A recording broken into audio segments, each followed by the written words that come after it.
Hey everyone, James here again. Today I want to talk about Ghostemane. Now you may not know his name, but trust me, there are millions of people who do. He's currently garnering around 3.3 million monthly listeners on Spotify, and if that wasn't impressive enough, his music is getting more than 40 million streams every single month across all digital platforms. That means he's poised to hit 500 million streams, or close to 500 million streams, in 2020, which is an absolutely insane number of plays, especially when you consider that he doesn't currently have a record deal. And that is why I'm going to take a look at what he's doing that everyone else can learn from, because trust me, we need more artists like Ghostemane. Now right off the bat, I'm going to be honest with you, describing Ghostemane is pretty difficult. It all depends on what your point of reference is in pop culture, but I usually tell people that he's something like Marilyn Manson in the 90s meets Nine Inch Nails crossed with a rapper like Yellow Wolf. But don't think that that makes him a hip-hop artist. I mean, he certainly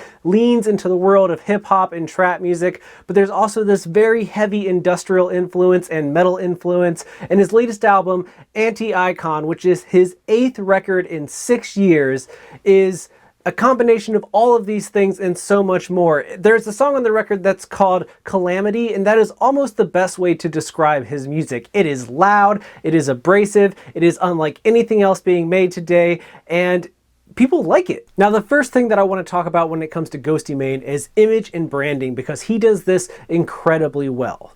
The photo you see right here is the photo that Ghostemane is using right now in October 2020 as his official press photo, and it's also on all of his social media channels, and it is striking. Whether or not it's something that you would personally use or want to click on yourself, you cannot tell me that this image does not grab your attention. And in a world where we're seeing countless advertisements every single day, our Instagram feeds are filled with untold numbers of photos to look at every hour, on the hour, up to the minute, with posts constantly flooding in, not to mention Facebook and Twitter and everything else. This image still stands out. It still grabs your attention. And Ghostemane has been doing this for years. Whether it's his music videos or his still images or his performances, every single thing is a meticulous creation. He's always trying to do something that is unique, something that grabs your attention, something that says, hey, I am different. I might make something that you can compare to other artists, but me as an individual, as a creator, as somebody choosing to express myself this time around, this is who I am, and this is what I want you to see, this is what I want you to take in even before you hear my music. If I told you picture a band photo right now, it'd probably be 4 or 5 people all in similar clothing, standing side by side, looking not too enthused to be looking at the camera. That's the default image that we see. But Ghostemane, this is one of a kind. The only person that I can think of that has done something even similar to this is Marilyn Manson, who kind of mastered the art form back in the 90s, and Rob Zombie to a certain extent, but this is still unique. It feels fresh, it feels new, it feels exciting, and that's what Ghostemane has going for him. You might not know what's going to happen when you click play, but you know it's going to be something unique and something that you should at least give a chance. And that's why his branding and image works so well, because people want to know more about this image right here, and that's something you can learn from. Now, at the top of this video, I mentioned that Ghostemane has a new record out. It's called Anti-Icon. It's going to come up a few times in this video, but it's really important for number 2 on my list of lessons we can learn, because for the past year, Ghostemane has been in negotiations with a major record label to start putting out his music, but that deal fell apart over the summer. And according to Rolling Stone, it's because the two sides couldn't agree on a deal that benefited each party in a way that they were happy with. And that leads me to my point. If you want a record deal, or if you're being offered record contracts, know right away what it is that you want and what you're willing to give up in order to get it. Now, Ghostemane's team seems to have a very clear goal. They want to see him in arenas, they want to see him in stadiums. He's already very popular. He has more monthly listeners on most streaming platforms than a lot of bands who are at radio getting far more major mainstream promotion. And his team wants to find somebody that can take Ghostemane to that next level, who can make him the next Rob Zombie or Marilyn Manson or Nine Inch Nails or whatever big dark rock band that you can think of. His team wants to make Ghostemane the next version of that. And for the last year, they've been speaking to a label that they felt could make that happen. But whatever the label was asking for, and the article with Rolling Stone did not go into specifics, but whatever they were asking for, Ghostemane wasn't willing to give up. Maybe that was a portion of his tour revenue, maybe that was ownership of his catalog. There are a million different ways that record labels will try to squeeze a few extra pennies out of artists or make the deal a little bit more in their favor, and Ghostemane stood his ground, and ultimately the deal fell apart less than 3 months before he was supposed to release Anti-Icon, and he moved forward with doing it himself as he had always done because he was willing to bet on himself rather than give up his vision or a piece of ownership in what he's doing just to take a chance with a label who may or may not be able to deliver the thing that he wants. And who knows? Maybe in the future, the label will come along that can give him what he's searching for, but if it doesn't, he's more than happy to go it alone because he has up to this point and it's clearly paying off. He's moving units, he's selling out shows when touring is possible, and he's becoming a name that people know without a major record label. They need him as much, if not more, than he needs them, and he understands that, and he's not willing to give up too much in order to be a part of some big brand family. But let's keep thinking about this point for a second. Ghostemane's big goal is to reach arenas, stadiums, to be one of the biggest rock bands or musicians, period, in the world. He wants to be at the level that, say, Post Malone is at right now. And one of the things that he has to his benefit that I'm sure played a role in these negotiations is that he's a global artist. Now, you and your friends may have never heard his name before, but as I said earlier, he has 40 million plays every month across streaming platforms, and that's not coming from a few thousand fans. That's coming from a massive audience that's spread throughout the globe, and he's made it his best efforts to try and appeal to as many of those markets as possible. Back when touring was a thing in the era before the current pandemic, he would tour overseas. He was playing major rock and music festivals in Europe and in other parts of the world where his name is just as popular, if not more popular, than it is here in his home of the United States. Ghostemane understands that in the age of streaming and in the age of the internet, all artists have the ability to be international stars. There might be a market somewhere outside of his home country where he can be an even bigger star than he is here. In the instance of Ghostemane, I think Russia happens to be one where he is very popular, and that's not out of the ordinary. I mean, there was a time in his life when he was connected to the same group that Lil Peep was connected to, and Lil Peep is another example of a musician who was really big in Russia way before the United States caught on. So Ghostemane is using things like Spotify Insights and Apple Music Insights and his YouTube Insights to figure out where else people might be caring about his music, and he's investing in them. He's touring there, he's making advertisements that go there, he's engaging with that market in a very focused and unique to that area way, and that's making a huge difference.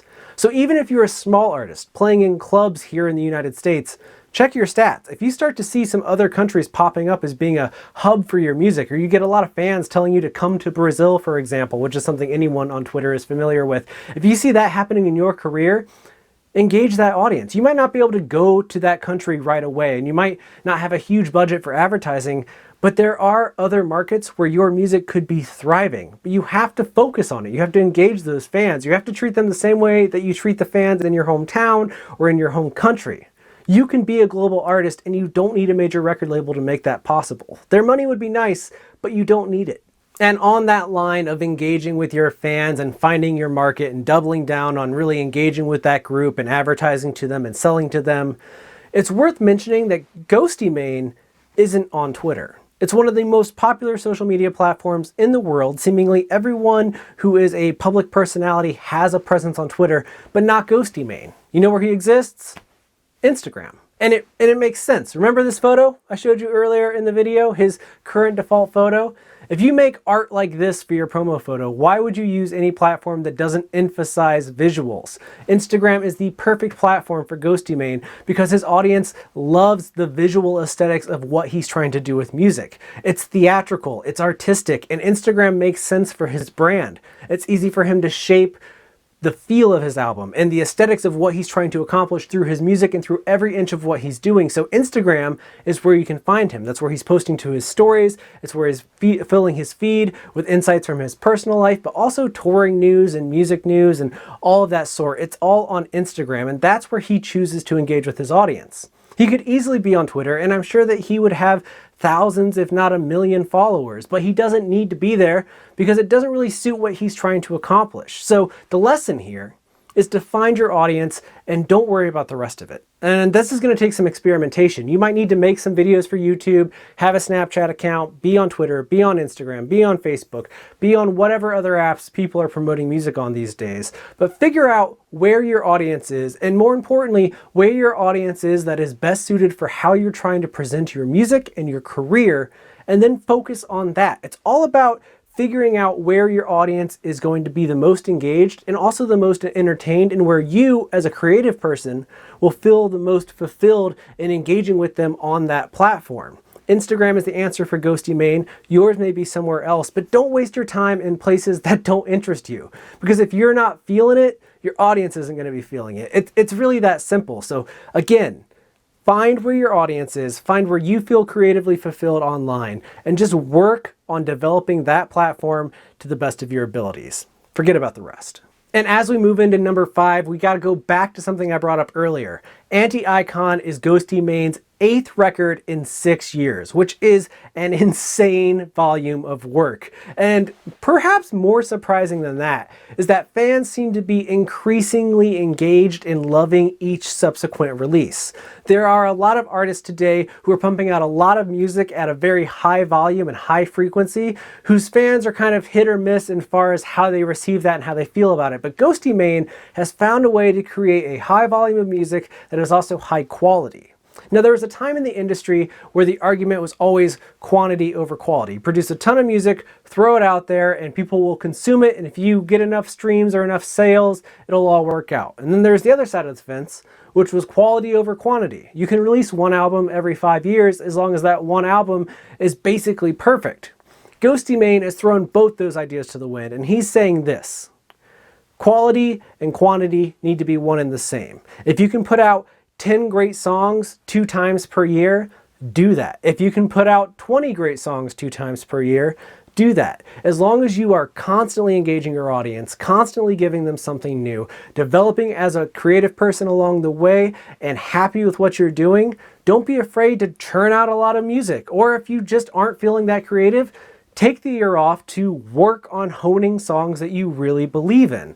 But if you have the ability to put out music at a higher frequency than your peers, that could ultimately be to your advantage. Now, I don't know the next time that we'll do one of these lessons we can learn from videos. I really appreciate them. I think that they're fun. I love digging into what makes an artist work or what makes an artist stand out. And I think that Ghostemane is standing out in an era where not a lot of artists are able to do so. I mean, there are like 5 arena headliners that can tour all over the world. And I'm not saying that he's there just yet, but he's somebody whose art and whose aesthetic and whose branding and image stands out as one of a kind amidst a flood of people who are just variations of other people. And I think that today, that's what you need in music. You need to find a way to be utterly, irrefutably unique. And if you want advice on how to do that, or if you just want advice on how to do the best with what you're doing right now, subscribe to this channel. That's why Music Biz exists. We're here to help you understand the music business. So if you haven't done so, click that button. And if you have, then you have my sincerest thank you. Your support makes this channel possible, but I am going to ask you for one more thing. And that is that no matter what else you do this week or in your life, always, always, always take care of yourself, because you deserve it.